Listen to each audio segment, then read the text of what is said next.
The words hit me like a glass shattering on marble. "You're done here!" Declan didn't even blink as he said it, his smirk cutting sharper than the termination letter in his hand. Around the boardroom, no one met my eyes. 8 years of building the backbone of their empire, wiped out because I missed a party. I walked out numb, clutching silence like armor, unaware this was the spark that would ignite everything. Hours earlier, I sat at my desk, staring at an email that seemed harmless enough. Mandatory attendance, Declan's birthday gala. I stared at it for a second too long, the glow of the screen reflecting off my empty coffee cup. Mandatory? For a birthday party? My fingers hovered over the keyboard. But I didn't reply. I had no time for champagne toasts and hollow speeches tonight. Not when the final line of code for a security algorithm worth nearly $1 billion was hanging on my screen like a heartbeat on a monitor. I'm Ember Calloway, lead systems architect. The woman they called the firewall with a pulse. For 8 years. I gave everything to this company, sleepless nights, weekends buried in server rooms, fixing vulnerabilities before anyone else even saw them, while others played politics. I built the shield that kept our empire from crumbling. Declan Ainsworth, on the other hand, built nothing. He's the CEO's golden nephew, parachuted into a vice president role with a resume thinner than the cocktail napkin his offer letter was probably written on. Charming, entitled, and obsessed with control. People whispered he had a short fuse, and a long memory for anyone who crossed him. My phone buzzed against the desk, snapping me out of my thoughts. One missed call from Mom. A text followed. "Sweetheart, will you make it for dinner tonight?" My chest tightened. She'd been in and out of the hospital for weeks. I typed back quickly. "Tomorrow, just need to finish this push." It wasn't a lie. This update wasn't just important, it was critical. The algorithm I designed wasn't a product. It was the backbone of our global security network. If I didn't close this patch tonight, the next board meeting could be a bloodbath. Another notification slid across my screen. A Slack message from a colleague. "Word is Declan hates anyone who skips his party. Says it's a loyalty test." I smirked. A loyalty test? I was loyal to the work, not the wine. I started typing a response when another ping landed like a warning shot. He was joking, or maybe not. Careful, Ember. I glanced at the time, 9:40 p.m. I turned back to my code. The party would come and go. But this system, this was everything. What I didn't know then was that one unanswered invitation would cost me everything by morning. At 9:15 a.m., I walked straight into an ambush. The executive boardroom was colder than usual, its glass walls reflecting a skyline that suddenly felt foreign to me. Declan Ainsworth stood in the center like he owned the building, his tailored navy suit sharp enough to slice through air, a smirk playing at his lips. Behind him sat his uncle, the CEO, arms folded, face carved from stone. Neither gesture nor word came from him. "Ember," Declan said, rolling my name slowly, like a taste he didn't like. "Thanks for coming on such short notice." I placed my hands on the back of a chair, waiting for context, instead.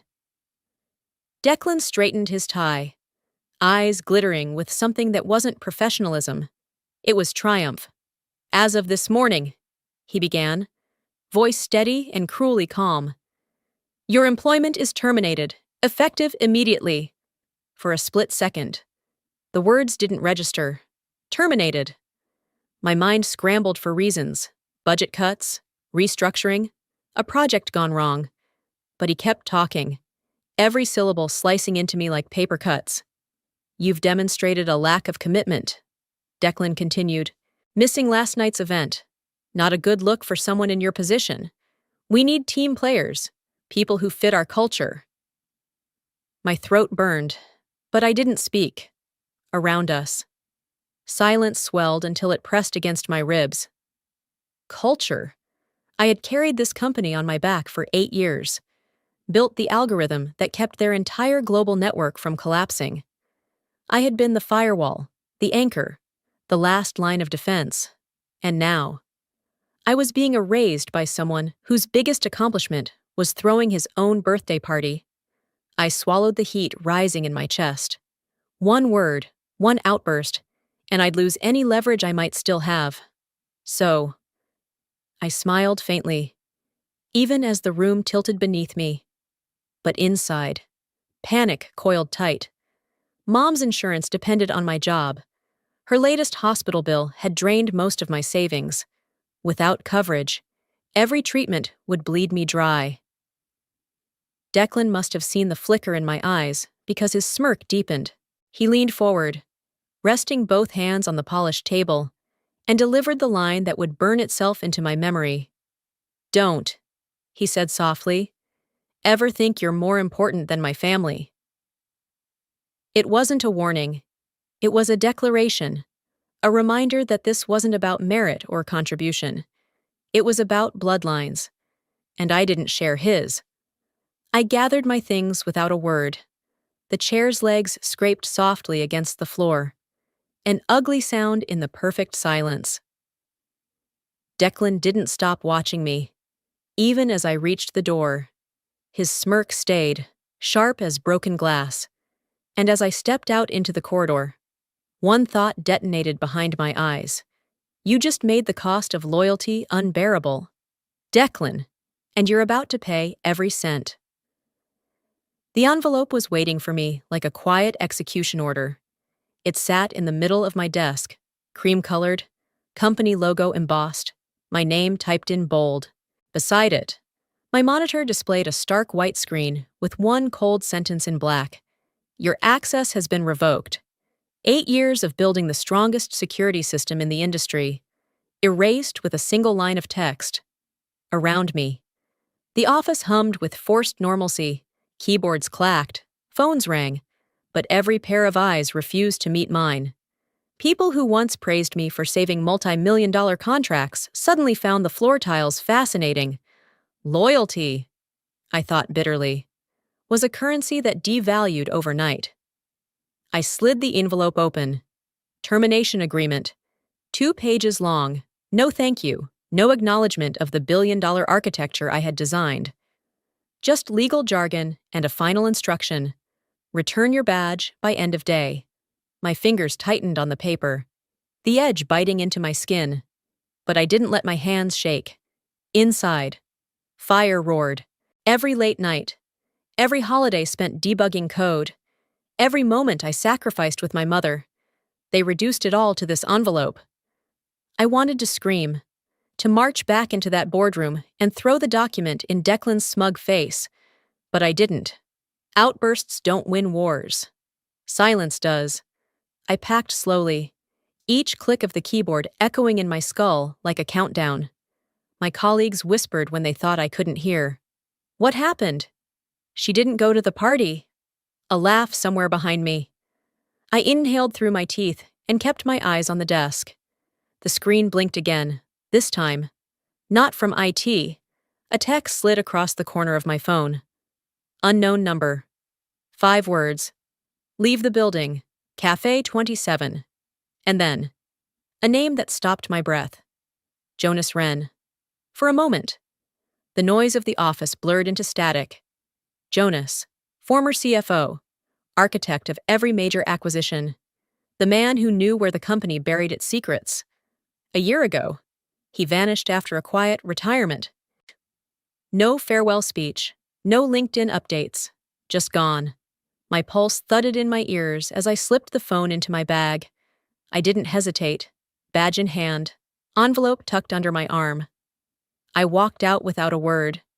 The elevator doors closed, sealing in the whispers behind me. If Jonas Wren was reaching out now, it meant one thing: my story wasn't over. It was about to turn into something no Ainsworth heir could predict.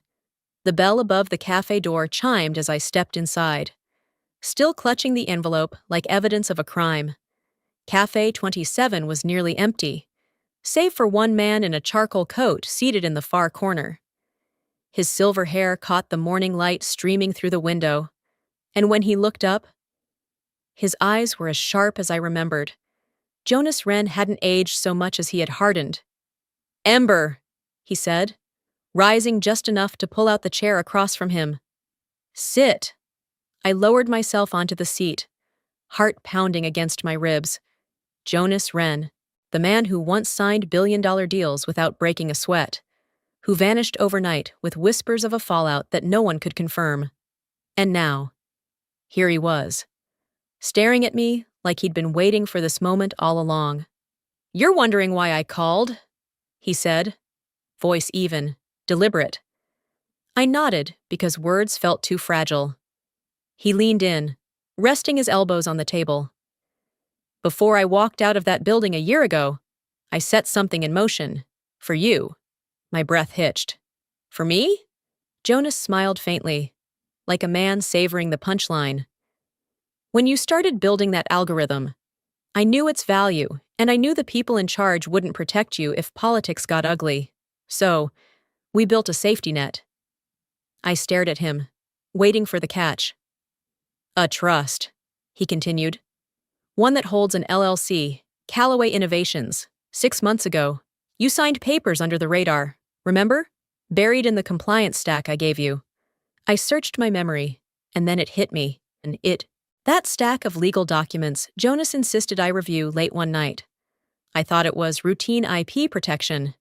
"If you ever left voluntarily, nothing changes," Jonas said. "But if you were removed without cause, the LLC assumes full ownership of your work." And guess what? Declan just triggered it. The room tilted. My throat went dry. "You're saying—" Jonas reached into his coat pocket, pulled out a small silver USB, and slid it across the table. The metal glinted like a loaded gun. "Your system, your patents, your licensing keys," he said. "All of it belongs to you, from this moment on. The company just shot itself in the foot." I closed my fingers around the drive, its weight electrifying in my palm. Jonas leaned back, eyes gleaming. "Declan thought he humiliated you.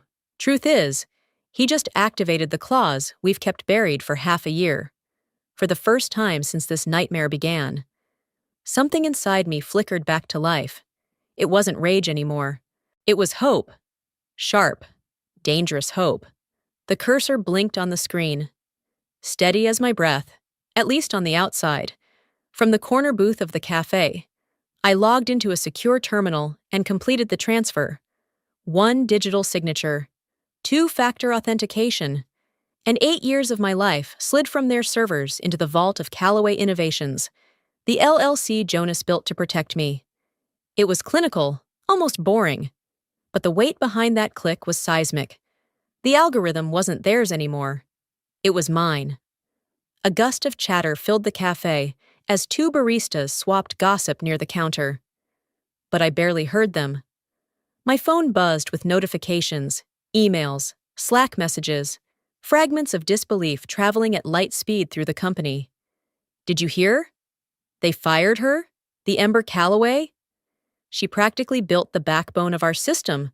What were they thinking?" I scrolled past the noise, my thumb steady while something volcanic churned underneath my ribs. My badge might be dead, my desk abandoned. But in a way, I'd never been more present. Another ping. This time, a social media post. Declan's smug face filled the screen, crystal glass in hand. Laughing with 2 executives like they'd just conquered Rome. The caption read, "Leadership is knowing who truly matters." Next, chapter, "Sack your family first." My jaw tightened. I stared at his words until they blurred, a bitter laugh curling in my throat. Leadership?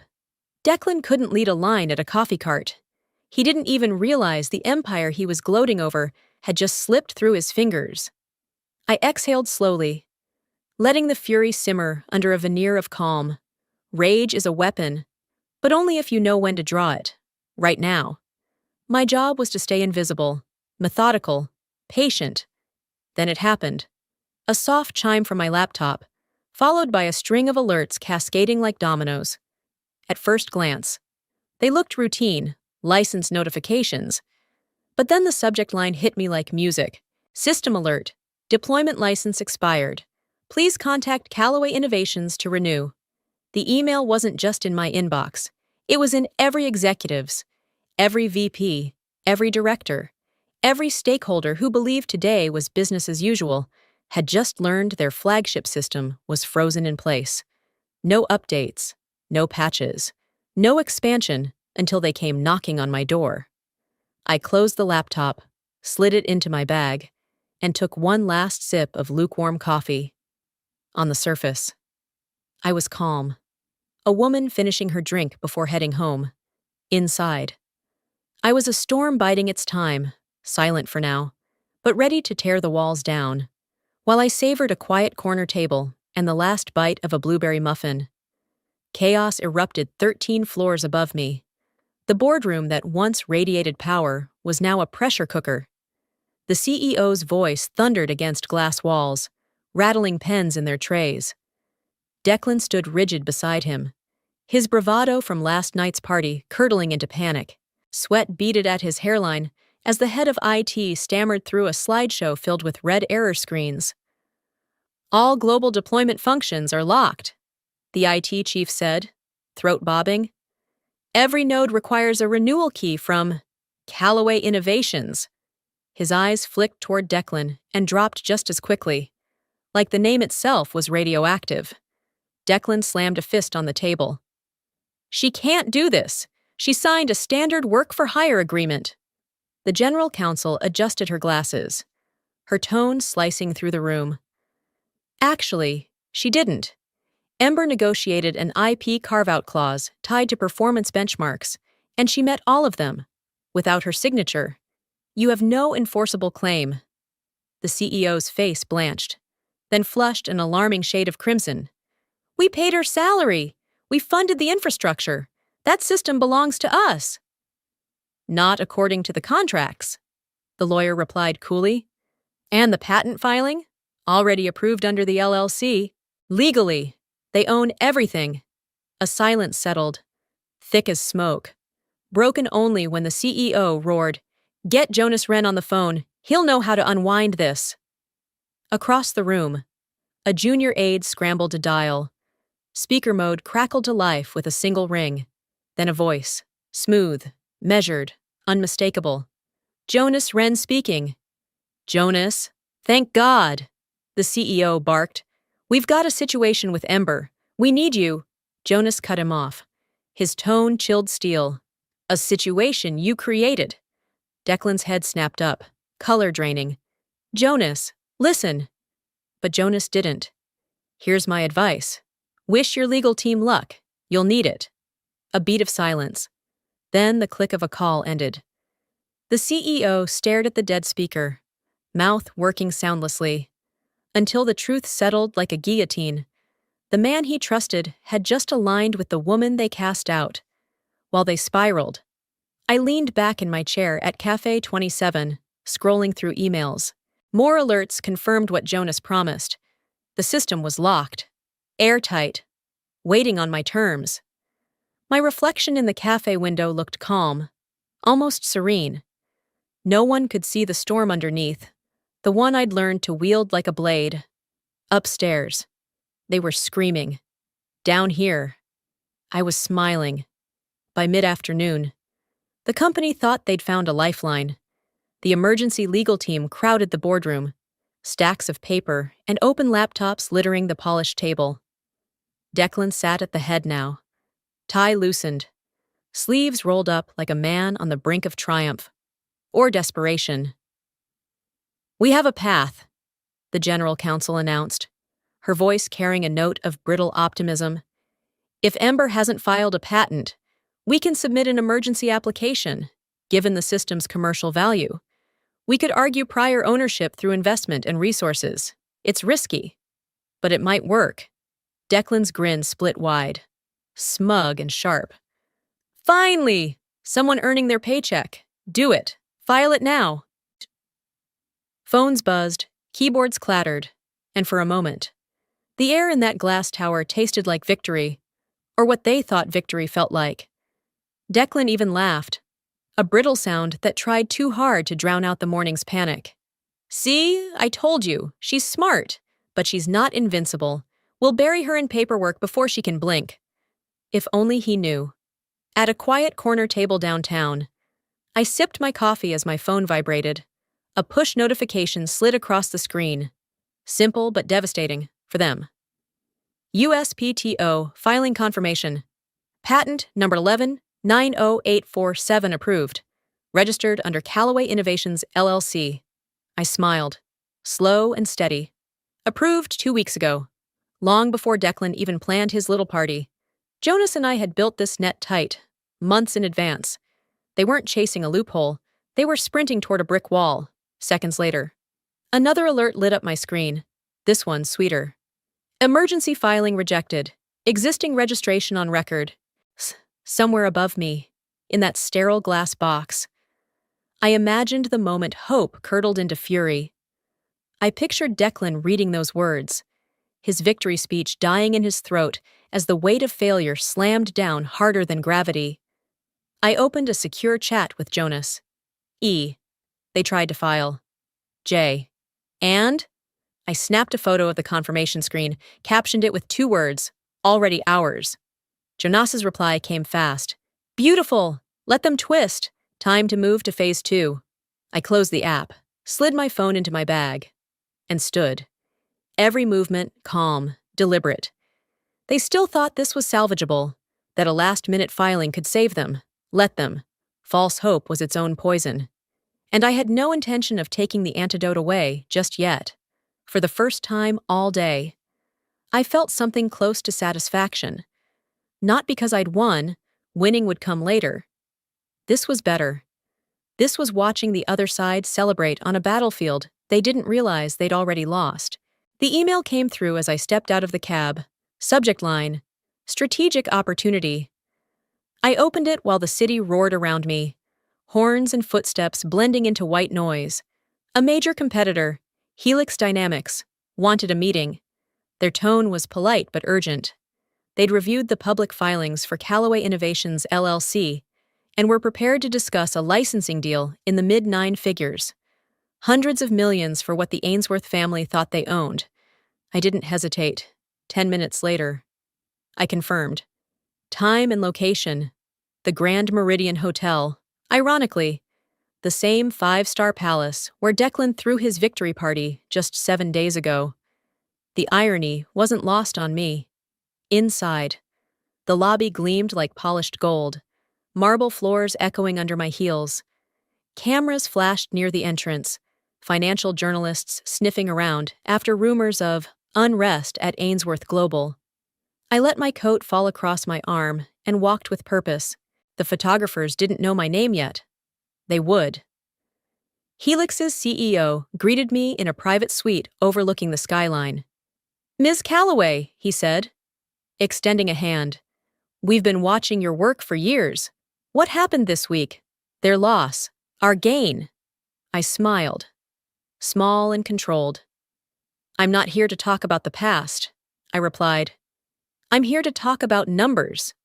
Negotiations began, calm, measured, everything in writing, while lawyers scribbled notes and analysts crunched figures. I drafted an email on my phone with the same steady hands I used to build firewalls. 2. CEO's address. Subject, license renewal offer. Body, you have 48 hours. After that, the value of your company begins to evaporate. Choose wisely. I hit send. No threats, no drama. Just a deadline, and a truth they couldn't outrun. Across the suite, Helix's lead negotiator slid a term sheet toward me. Initial offer, $320 million, with options for expansion into 3 continents. I traced the bold numbers with my eyes, but kept my expression neutral. Control wasn't in the reaction, it was in the restraint. "We'll review," I said, standing. "But know this, I'm not in a rush. The longer this drags, the more leverage I have." When I left the suite, reporters swarmed near the elevators, their lenses clicking like gunfire. Someone whispered, "Is that Ember Callaway?" A question today, A headline tomorrow. Outside. The evening air bit cold against my skin. But inside, I burned steady, a controlled flame no one could extinguish. They thought they had humiliated me. Instead, they handed me the weapon, and now, I intended to use it with precision. They walked in like men, still pretending to own the room. The CEO's stride was stiff, his jaw locked tight. Beside him, Declan looked pale beneath his perfect tan, his arrogance reduced to a fragile shell. They spotted me at the center of the conference table, calm, poised, a glass of water untouched at my side. Jonas sat to my left, legs crossed, his presence radiating the quiet power of a man who knows the ending before anyone else does. He didn't rise to greet them. Neither did I. "Ember," the CEO said finally, voice tight as wire. "We're here to make this right." I tilted my head slightly. Right for whom? Declan leaned forward, forcing a smile that didn't reach his eyes. "Look, let's not drag this out. We're prepared to—" Jonas cut in, his voice smooth and lethal. "Sit down." It wasn't a suggestion. They obeyed. That, in itself, felt like victory. Jonas reached into his leather briefcase, withdrew a thick document, and dropped it on the polished mahogany table with a sound that cracked like a gunshot. The CEO flinched. Declan's eyes darted to the bold header. Irrevocable trust agreement. Jonas spoke slowly, each word deliberate, savoring the silence between them. 6 months ago, this trust was executed under Delaware law. It holds one asset, Callaway Innovations, LLC. And that LLC now owns every patent, every line of code you thought belonged to Ainsworth Global. The CEO's face drained of color. "That's impossible." "It's binding," Jonas said, his tone like cold steel. "You signed the original carve-out clauses yourself. I advised you to protect Ember. Instead, you let nepotism make your decisions." His gaze slid to Declan. And for the first time, the boy who smirked at me across a boardroom looked small. Very small. "This," Jonas continued, tapping the agreement with one manicured finger, "is the price of arrogance. I warned you both. You chose family over competence, and now, your empire bleeds from that choice." Declan opened his mouth, but no sound came. The CEO slumped back in his chair, eyes glassy as the math hit him. $940 million. Gone. I leaned forward, folding my hands on the table. My voice was quiet, steady, every syllable honed like a blade. "You didn't just fire me, gentlemen. You freed me." The CEO's breath hitched. Declan stared at the floor. "And me?" I sat there, serene on the surface, while a current of dark satisfaction surged beneath my skin. For the first time, they understood. I wasn't their liability anymore. I was their reckoning. The cameras flashed the moment I stepped into the room. The Grand Meridian's largest conference hall gleamed under chandelier light, its walls lined with journalists, analysts, and investors craning for a glimpse of the headline everyone had been whispering about. At the center of the stage, a long table draped in navy silk bore a single plaque in crisp black letters. Chief Innovation Officer, Ember Callaway. I paused for a heartbeat, letting the weight of those words settle in. Then I walked forward, every step measured, every click of my heels echoing like punctuation marks in a sentence I'd been writing for 8 years. Across the hall, lenses swung toward me, firing in rapid bursts. A week ago, I was a ghost slipping out of my former office with an envelope in hand. Today, I was the story. I sat, smoothing the fabric of my jacket, and lifted my eyes to the cameras. Their shutters clicked like applause. I remembered Declan's voice, smug and venomous across that boardroom table. "Don't ever think you're more important than my family." I let the memory linger for a second, then smiled, a slow, deliberate curve of my lips. "You were right, Declan." I murmured under my breath, knowing the microphones might catch it. Family is everything. Yours just lost it all to me. At the podium, Helix Dynamics CEO announced the news: a historic licensing agreement. Final valuation, $940 million. My algorithm, the system they tried to erase me for, now stood as the cornerstone of Helix's global expansion strategy. My name, not theirs, adorned every press release, every investor deck, every headline crawling across financial tickers. And as if the universe had a sense of humor, one headline broke live on the screens behind us: the heir who sank a fortune. The photo showed Declan leaving Ainsworth Global's glass tower, jaw tight, suit rumpled, the weight of failure clinging to him like smoke. His arrogance had been their strategy, his pride, their executioner. I folded my hands on the table, feeling an unfamiliar lightness bloom in my chest. Liberation didn't roar. It whispered, quiet, steady, undeniable, for the first time in years. I wasn't defending something fragile. I was building something unstoppable. A reporter's voice cut through the hum. "Ms. Calloway, how does it feel to hold the future of an entire industry in your hands?" I looked straight into the nearest lens, my reflection glimmering in its dark glass. "It feels," I said softly, "like the beginning." The flashes erupted again, and somewhere deep inside, the storm I'd carried for months finally went still. I walked into that room thinking I'd lost everything, but sometimes losing what you thought defined you is the only way to discover what you're truly capable of. They underestimated me because I stayed quiet, because I didn't play their games. What they didn't know is that silence isn't weakness, it's strategy. If there's one thing I want you to take away from my story, it's this: your worth is never determined by the people who fail to see it. You are not disposable.